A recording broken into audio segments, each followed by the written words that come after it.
తమిళనాడులో విజయ్ అసలు ప్రారంభించినప్పుడు సింగిల్ డిజిట్‌కి మాత్రమే పరిమితం అవుతాడు అనేటువంటి భావన అందరూ చెప్పారు. దగ్గరికొచ్చిన తర్వాత పోటీ బాగా ఇస్తున్నాడనేటువంటి భావన చెప్పారు. ఆ తరువాత ఎన్నికలు అయిపోయిన తర్వాత కూడా స్టాలినే గెలుస్తాడు, డీఎంకేనే గెలుస్తుందనేటువంటి మాట మాట్లాడారు. కానీ 1, 2 సంస్థలు మాత్రం విజయ్ అధికారంలోకి రాబోతున్నాడని చెప్పారు. కానీ ఎవరు అంతగా నమ్మలేదు. స్టాలినే మళ్ళీ తిరిగి అధికారంలోకి రావచ్చు అనేటువంటి భావన ఏర్పడింది.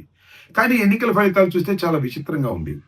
చివరికి స్టాలిను, ఆయన కుమారుడు ఇద్దరు ఓడిపోయారు. విజయ్ 2 చోట్ల గెలిచాడు. అధికారం చేపట్టబోతున్నాడు. బహుశా ఒక 5, 10 తగ్గేటటువంటి పరిస్థితి మాత్రమే ఉంది. స్టాలిన్ చివరికి డీఎంకే అలా ఇలా కష్టపడి సెకండ్ ప్లేస్‌లోకి వచ్చింది. ప్రారంభంలో అయితే అది థర్డ్ ప్లేస్‌కు పోయి చివరికి అపోజిషన్ స్థాయి కూడా వచ్చేటటువంటి పరిస్థితి లేదేమోనని అనిపించేది.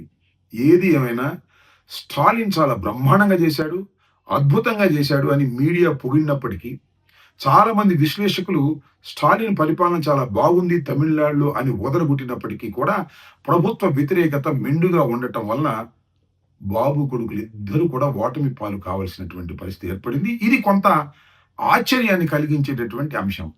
ఇంకా విజయ్ విషయానికి వస్తే విజయ విజయ్ విషయానికి వస్తే విజయ్ చాలా రికార్డులు సృష్టించాడు. ప్రారంభం నుంచి అతను పార్టీ పెట్టిన దగ్గర నుంచి గెలిచేంత వరకు ఎక్కడ జడవకోకుండా ముందుకు వెళ్ళాడు. సాహసోపేతంగా ముందుకు వెళ్ళాడు. ఒక్క మాటలో చెప్పాలంటే సినిమాలోనే హీరో కాదు, ప్రజల మధ్యన కూడా హీరో అనేటువంటి మాట అనిపించుకోగలిగాడు కాబట్టే విశ్వాసం పెరిగింది. ప్రజలు ఆయన పక్కన మొగ్గారని నేను అభిప్రాయపడుతున్నా. ముఖ్యంగా ఆయన మీద ఈడీ కేసులు పెట్టారు. ఆయన ఇబ్బంది పెట్టేటటువంటి ప్రయత్నం చేశారు. చివరికి ఆయన సినిమాను కూడా రిలీజ్ చేయకోకుండా జాగ్రత్తలు తీసుకున్నారు. కుటుంబ తగాదాల గురించి రెచ్చగొట్టేటటువంటి ప్రయత్నం చేశారు. అనైతికమైన విషయాలను ఆయన మీద రుద్ది ఆయన అపాస్పాలు చేయాలని ప్రయత్నం చేశారు. అయినా విజయ్ మాత్రం ఒకటే చెప్పాడు, బీజేపీ వాళ్ళు పొత్తుకు రమ్మన్నా, ఇంకా అనేక మంది పొత్తుకు రమ్మన్నా నేను పొత్తులకు వెళ్ళను, ఒక్కడనే పోటీ చేస్తాను, సింగిల్గానే సింహం పోటీ చేస్తుందని గర్జించాడు. ఆ గర్జించినటువంటి గర్జన ప్రజలు విని వీర వేశారు. ఆయన గెలిపించి అధికారంలోకి తీసుకొచ్చారు. ఇది చాలా మందికి గుణపాఠం కూడా కావాల్సినటువంటి అవసరం ఉంది. సాహసిస్తే తప్ప అధికారం రాదు అనేది చాలా స్పష్టమైనటువంటి సందేశాన్ని విజయ్ ఇచ్చాడనే విషయాన్ని మనం ఇక్కడ గమనించాలి. చాలా మంది రాజకీయ పార్టీలు పెట్టారు. ఈవెన్ తమిళనాడులో కూడా రాజకీయ పార్టీలు పెట్టారు. ఈయనకన్నా పెద్ద స్టార్లు అనుకునే వాళ్ళు కూడా పెట్టారు. కానీ ప్రజల మధ్యన నెగ్గలేకపోయారు. కొంతమంది వెనక్కే వెళ్ళిపోవాల్సిన పరిస్థితి ఏర్పడింది. అంతేకాదు పక్క రాష్ట్రాల్లో కూడా అనేక మంది సినిమా స్టార్స్ రాజకీయ పార్టీలు పెట్టారు.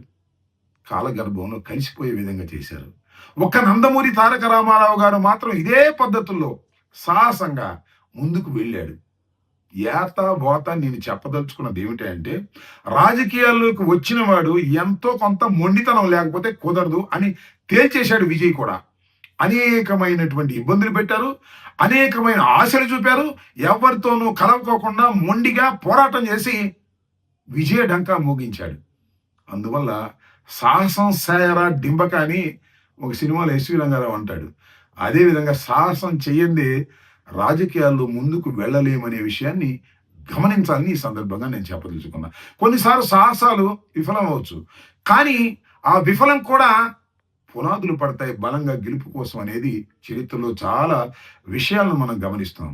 ఏది ఏమైనా ఎన్ని చేసినా విజయ్ గురించి పదే పదే చెప్పుకోవాలి మనం. విజయ్ ఘాటుగా చాలా చురుకుగా ప్రజల మధ్యకి వెళ్ళగలిగాడు. అనేక విధాల ఇబ్బందులను కూడా ఎదుర్కొని ధైర్య సాహసాలతో ముందుకు వెళ్ళబట్టే ముఖ్యంగా యువకులు ఆయన్ని ఆదరించారు, ఓట్లు గుద్దారు, అధికారంలోకి తీసుకొచ్చారు. ఇక్కడ ఒక విషయాన్ని మనం చర్చించాలి. చర్చించడం అంటే కంటే చాలామంది అంటున్నారు, పోలుస్తున్నారు. సినిమా యాక్టర్ని పోల్చడం అనేది చాలా సహజం. ఎన్టీ రామారావుతో పోలుస్తారు, విజయ్తో పోలుస్తారు. ఇవాళ పవన్ కళ్యాణ్ గారిని చాలామంది పోల్చి చూస్తున్నారు. నేను పవన్ కళ్యాణ్ గారి గురించి మాట్లాడకూడదు అనుకున్నాను, కానీ ఈ సందర్భంలో మాట్లాడక తప్పదు. సరే, పవన్ కళ్యాణ్ గారి గురించి నేను మాట్లాడినప్పుడు జన సైనికులు లేకపోతే నా కాపు సోదరులు కించిత్తు బాధపడిన ఉన్న వాస్తవాన్ని చెప్పవలసినటువంటి బాధ్యత నాకున్నదనే ఉద్దేశంతో 2-3 మాటలు మాత్రం చెప్పదలుచుకున్నాను. విజయ్‌లాగా సాహసం చేస్తే ఆ రోజున చిరంజీవి గారు, ఈ రోజున పవన్ కళ్యాణ్ గారు ఈ రాష్ట్రానికి ముఖ్యమంత్రులు ఏదో ఒక దశలో అయి ఉండేవారు అనేది విశ్లేషకుల అభిప్రాయం. కాపులు చిరకాల కోరిక, ఒక కాంక్ష. ఈ రాష్ట్రానికి అనేక మంది మంత్రులు, ముఖ్యమంత్రులు చేశారు. మనం కూడా ముఖ్యమంత్రి చెయ్యాలి అని కాపుల ఆశలను అడియాసలు చేసేటటువంటి కార్యక్రమంలోనే పవన్ కళ్యాణ్ గారు నిమగ్నమైపోయి ఉన్నారు. నేను చెప్పదలుచుకున్నది ఏమిటి అంటే, సాహసం చేయలేని వాళ్ళు, ధైర్యంగా ముందుకు వెళ్ళలేని వారు రాజకీయాల్లో నెగ్గుకు రాలేరు.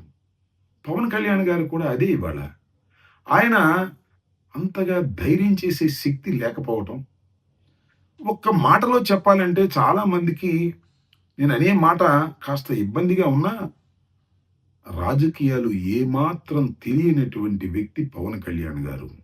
ఎందుకంటే తాను అధికారంలోకి తీసుకొచ్చాడు ఈ రాష్ట్రంలో కూటమి ప్రభుత్వాన్ని అనేటువంటి భావన సర్వత్రా వ్యాపించి ఉంటే, నిజంగా ఈ రాష్ట్రానికి ముఖ్యమంత్రి కావాలని ఆయన అనుకుంటే 15 సంవత్సరాల పాటు చంద్రబాబే ముఖ్యమంత్రి అవ్వాలి అని కోరుకున్న రోజునే రాజకీయాలకు మీరు పనికి రారు అనే విషయాన్ని ప్రజలు గమనించారనేది తెలుసుకోవలసిన సత్యమని ఈ సందర్భంగా చెప్పదలుచుకుంటూ, ఏది ఏమైనా విజయుడి యొక్క వీరత్వానికి, విజయ్ గెలుపుకి నా హృదయపూర్వక శుభాకాంక్షలు.